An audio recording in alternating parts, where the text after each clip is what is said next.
Hey guys, Jim Hoover here. Today we will be making a video covering the WARz Ark of Osiris battle plan and map. I've made a few videos like this in the past, but I want to make one that's more generic. In the past I've, went over this plan and actually personalized it and indicated, this person and that person and this person are doing X, Y, and Z. So this one I want to keep it generic. That way I can repost it every other weekend when we have Ark of Osiris's. One thing that's very important is to keep the link to this video private. Basically, I'll be posting the video to YouTube as unlisted, so only the people with the link will be able to view. But I don't want this link to be getting into the wrong hands. That way, other alliances from other kingdoms and such would be able to see our plan. So after the Ark of Osiris weekend, I'll unpublish the video. That way, it's not viewable by anybody. And then in 2 weekends, when we have a new Ark, I can just republish it. Should be the same link, and then I can reshare it to the alliance. So make sure you don't post this in the Discords, even the Kingdom Discord. Let's just keep this, inter-alliance only. Alright, so as far as the plan goes, we have a map, which I usually make every other week. It will include the team and lane assignment roster down here. It has a link to the Discord and what time. And you'll always notice that the asterisks here, as I drag my star marker around, these asterisks are always going to be the first teleports. The players' names in red are going to be the rally setters.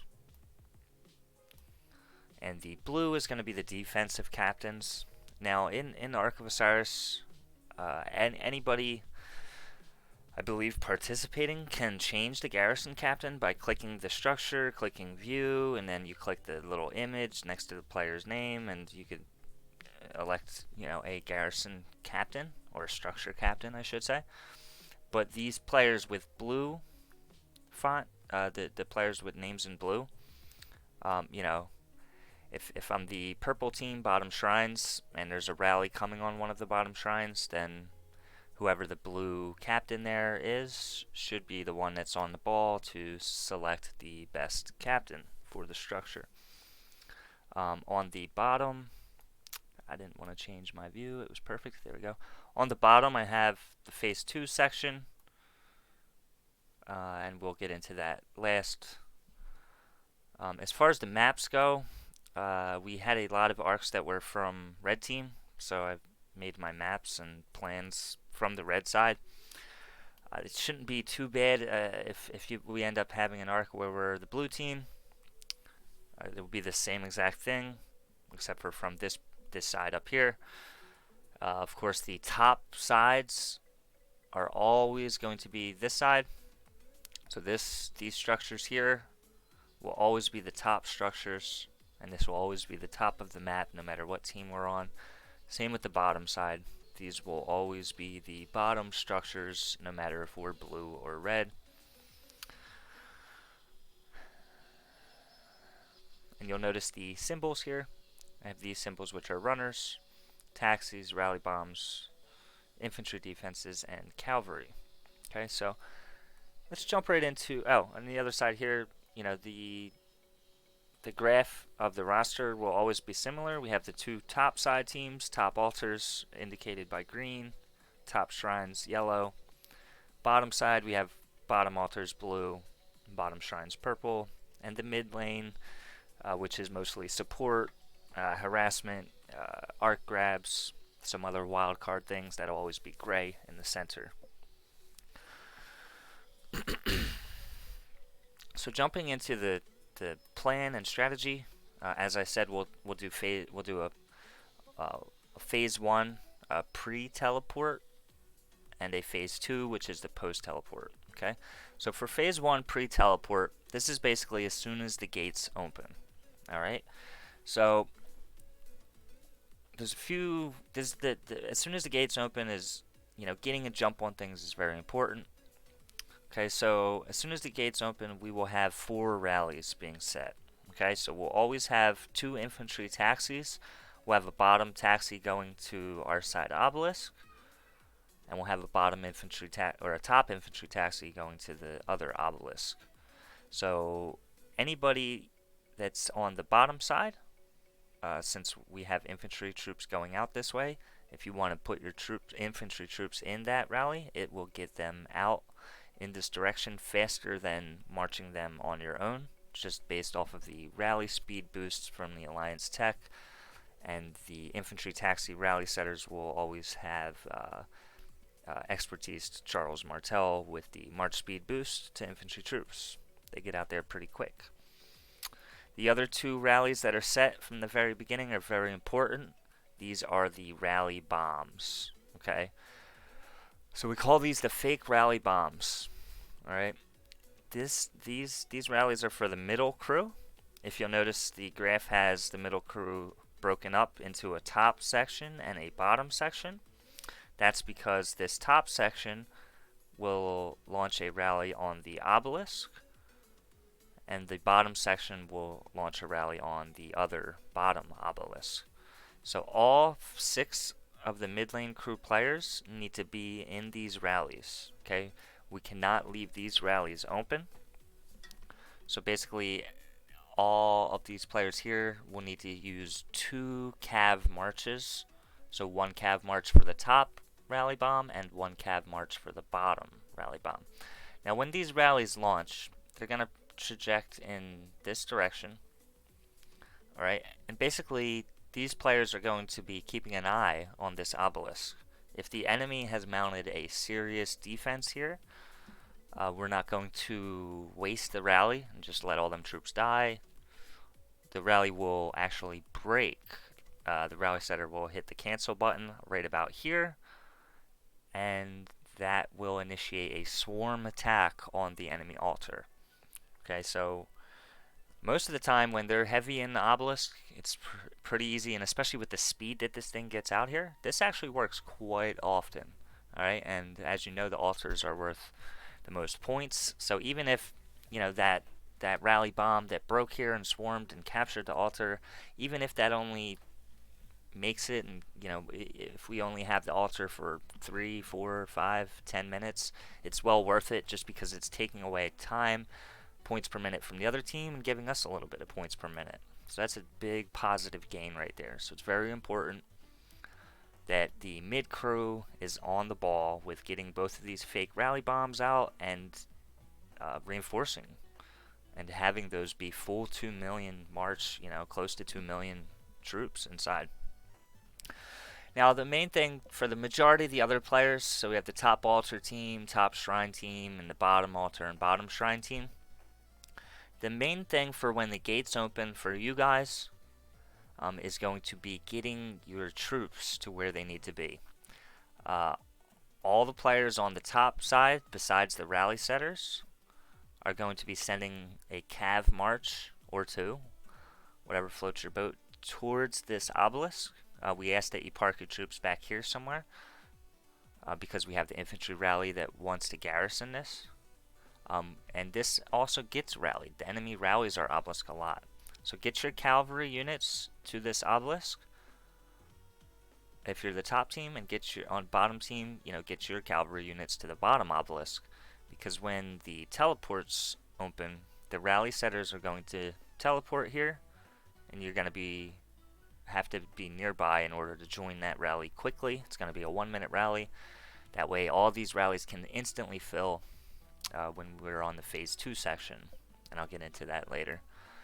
The other thing all these players need to do, so if you are the top altar team, then you're also responsible for defending mainly our top altar, but also as a definitely high priority, but a little bit lower priority, the enemy's top altar as well. So if you were able to get your infantry in the taxi, it should be over here. If there was not enough room, which is likely the case, then you still would have needed you want to get your infantry troops out this direction as soon as the gates open, so that you're ready to defend the structures of your team. Shrine teams will do the same thing. As soon as those gates open, get your infantry troops to this shrine as quickly as possible. Bottom side, shrine teams, get your infantry to this as soon as the gates open. Bottom altars, get your infantry to the altars as soon as possible. The biggest point distribution in Ark of Osiris is going to be points per minute for structures. So we do not want to lose any structures whatsoever, especially these 4 that are closest to us on our side. The ones on the enemy side may change hands a couple times, but we do not want to lose our side structures whatsoever. Pre-teleport, there's also the running phase. Only a few people need to do this. Basically, you need to get these obelisks as soon as possible. It's basically a race. The quicker you get the obelisk, the quicker people can teleport. You want to use these outposts to hasty departure out. Runners can also get some troops around the enemy side structures in case they leave one of those vacant. You could snag a building with a 1 troop march. Those are, of course, going to be tier 1 horsemen because they're the fastest unit in the game. So yeah, I mean, a good Ark of Osiris is based off of a good start. Okay, if we get a good start, this plan is geared to work very well. That's basically it for pre-teleports. You have those 4 rallies. Get your cav units where they need to be. Get your infantry units where they need to defend. If you got an extra march or 2, get them out there to support your offense or defense. So we'll move on to the phase 2, which is after teleporting. So in phase 1, we occupied the structures, or the obelisks. So phase 1, we got the obelisk. We got all of our side buildings. We should have a heavy defense in all 4 of these. And then the obelisks will be eligible for teleportation. Okay, so as soon as that obelisk is ready to be teleported in, you're going to see the rally setters teleport ASAP. They should basically just be waiting for that the entire time. The mid lane crew takes a little bit if they have troops running around or fighting stuff. But so expect the rally setters to be teleporting like as soon as that timer hits 0. Alright, everybody on each side should have plenty of cav units inside of the obelisk. Okay, so as soon as those rally setters teleport, let's take a look, like specifically, as soon as both of these bottom rally setters teleport, you're going to see a rally on the shrine, which is going to be the purple bottom shrine team. You're going to see a rally. Now this is an optional rally here, because remember that rally bomb may have swarmed the altar. If we own the altar rally setter is going to set a rally on the obelisk. If we don't own the altar, then of course you're going to prioritize the altar for those big points per minute. Now, once these rallies are successful, and if we do take these buildings, as we should, the infantry teams can advance. So the altar infantry can advance to the enemy side altar. The infantry shrine team can advance to the enemy side shrine once they're occupied, and that's going to be situational. You have to use your eyes. You have to see, this is going to depend. Does the enemy have a heavy field swarm approach going on, and where your marches aren't going to make it there or not, basically. The other things post-teleport that we're going to look into here are things like the Ark. Alright, so first Ark spawn, it's not worth that much points. If it's going to take a long time, or a lot of injuries, or be a gigantic field battle at this centerpiece, we're just going to concede and ignore the first Ark grab. Which will allow us to focus and dominate on the buildings instead. Alright, now second, third, fourth arc of Osiris's, if the fourth one appears, are big priority. This is where you're going to see the mid lane showing full force. And, the other team, the other lane teams here, you have third, fourth, or fifth marches. You're going to want to get one of them or two of them up in that general direction. Make sure post-teleport that you are always defending your structure, that you always have cav units ready, because these are going to be machine gun rallies. And, that leaves third, fourth, maybe fifth marches for you guys, able to help out with the arcs. If they're not your main armies, Joan of Arcs are great. Other support or debuff armies, or there's plenty of other commander setups that you could use to really be beneficial in this area. Okay, I have a few marks here, which are support points. Alright, so if you'll notice, these are close to the middle, and these are close to the middle. You guys can support rallies or defenses on these inner buildings. You're not going to really realistically be able to support a rally or a big battle on these sides because they're just so far away. Another thing to take note here, which I've marked on this map, are the enemy side teleports. This is a new thing I've added. Often we will occupy and capture the enemy side obelisks, and we don't want to see people that have already teleported here then teleporting up here. Basically, you have used 2 teleports, which will mean that somebody that's still behind the gates won't be able to teleport. It's really hard to continue to keep refilling rallies over here when after each rally, if I have to get my troops all the way back here and then all the way back over here to join a rally. So, the people not on the first 10 teleport teams, are going to be teleporting, and we want them to teleport to be able to better defend buildings and continue to reinforce rallies. I made a mark here for disruption points. I may want to move these in the future. But it's really good to cause some harassment in this area, especially while we're beating down buildings and defending buildings. You can cause multiple players to just chase you around aimlessly for pointless outposts at that point. You also want to notice that the enemy side, when they launch rallies, they're all going to be headed in this general area, from the obelisk to the structures. So if we have a few tier 5 guys in this general area for disruption, you're able to chop that rally to 50% or less by the time it hits the building, which will ensure that the defense survives. Yeah, that's basically the arc plan in a nutshell. No unnecessary field battles. If you are battling some guy here for points in the beginning of the match, and this building is getting rallied, why are you battling this guy?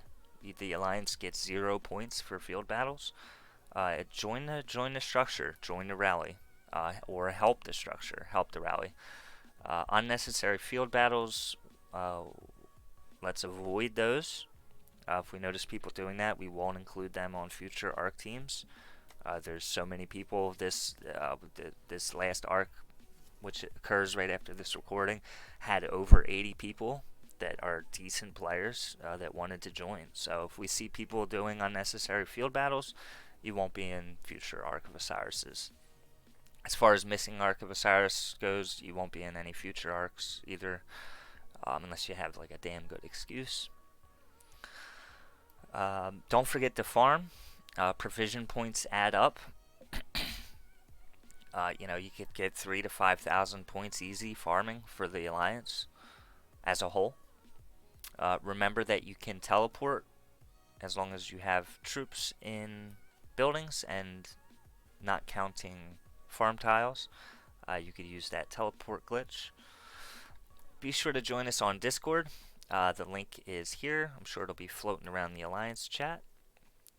And we will see you for Ark of Osiris. Thanks for watching. Be sure to subscribe to the channel. I have a link to Streamlabs in the description where you're able to donate to me. If that's something you'd be interested in, check the description or get with me in chat. And good luck, everybody. Let's whoop some ass in Ark of Osiris and get ready for the big Ark of Osiris League. See ya.